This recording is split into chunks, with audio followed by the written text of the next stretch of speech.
Good day from the San Francisco Money Show. I'm John Dobus from Forbes, and I have the privilege of talking to Dr. A. Gary Shilling. Gary is the publisher and editor of Gary Shilling's Insight. He's been an economist since the 1960s, I believe.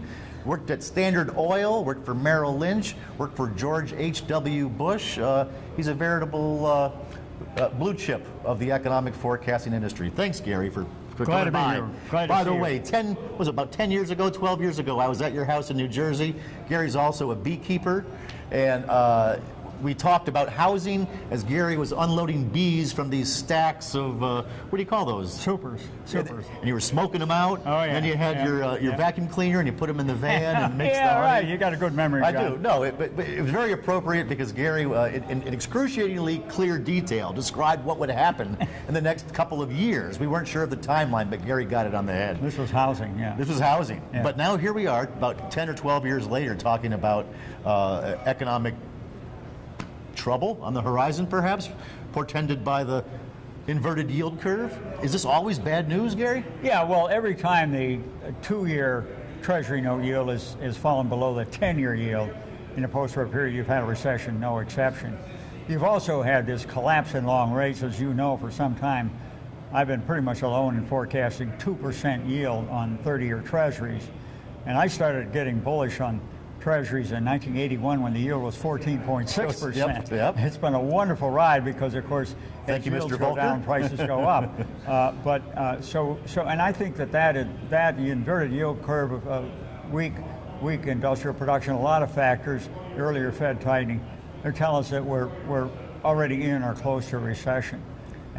The traditional explanation of an inverted yield curve is that people are so fearful that they're willing to go long and get less of a rate just to have their money somewhere where they're going to get it back. Well, that's right, and they are anticipating lower yields. You know, part of this is trying to, it's like Keynes said for the beauty contest, you don't pick the prettiest girl, you look at the judges and figure which girl they're going to think is the prettiest.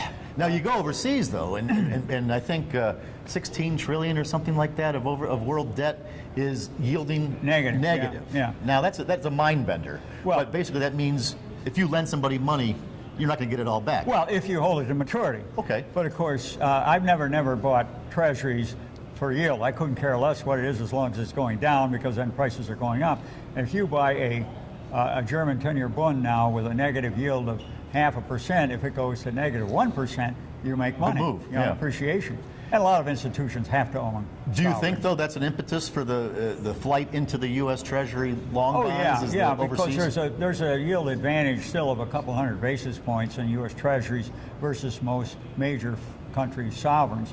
Now, they have been reluctant until recently because the hedging costs to hedge against their local currencies has pretty well wiped out that yield So it spread. negates any advantage you have by going into the market? But now I think they've basically decided that the dollar is strengthening, it'll continue to strengthen, so they can get the yield advantage and also get a currency translation gain because the dollar gains on their investments when they translate it back to their own currencies, they're ahead. Double whammy is good for them. Yep. So how would this, you said that it usually presages a recession, but it's not like countdown in 3, 2, 1, recession now. When it's usually a long lag time or a short lag time. Is there a guarantee? The lag times are all over in terms of the yield curve, but you know, and forecasting is an art. It's not a science. It's not the kind of thing where you just count it off and somebody rings the bell. But say, in my estimation, we've held this view for the last 6 months that we're already close to in a recession. Now, the thing is that the data is reported with lags, and it's always revised down at peaks. So you don't know where you were until much later. As a matter of fact, they didn't call the last recession, right, until about 6, 7 months into it. Yeah, the National Bureau of Economic Research, which basically calls the recessions, they didn't until November of 2008 say the recession started in December 2007, 11 months later. So well, how will this resolve itself? Well, it'll resolve itself in the usual way. You wash out a lot of weak areas. Capital spending is already weak. Consumers have yet to weaken. That will probably happen. Housing never really recovered, but it will weaken somewhat. And then I think that we will see probably massive fiscal stimuli. Now, it takes 2 or 3 years for that to become effective. you remember 2009, they talked about all these shovel-ready projects. They didn't really get off the ground Well, with those, did yeah, they? the shovels hadn't even been made yet, and they're probably going to be made in China. They shoveled anyway. the money into the banks. Yeah. But the whole idea is to stir up people and convince them that there's help on the way. And any politician is going to be in favor of that because they all want to get reelected.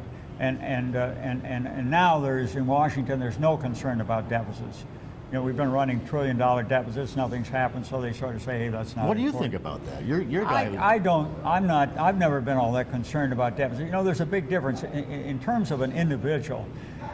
You incur debts when you're young, you're raising a family, buying cars, appliances, then you college education for your kids, and then you move on to peak income, you pay off your debts and you save for retirement. But countries don't go through that life cycle, and the idea that our grandchildren are going to have to pay it off, that's based on this family model. Right. But unless you think the country is going out of business, what happens 1 generation, 2 generations, 3 generations now, it has no relevance to this family model. I'm not in favor of big deficits, but I'm just saying that to me is an explanation as to why they really have never really been that significant. Most families don't have a currency printing press in the laundry room either.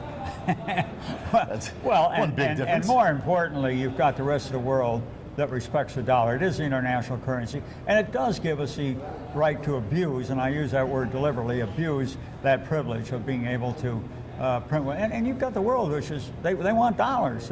They're rushing into dollars. I mean, you know, the Chinese are not buying a lot of treasuries now, but other foreigners are. U.S. individuals are, right. And banks. You know, right. The loan demand is weak, so where else they put their money? They put it in their investments, and that's treasuries.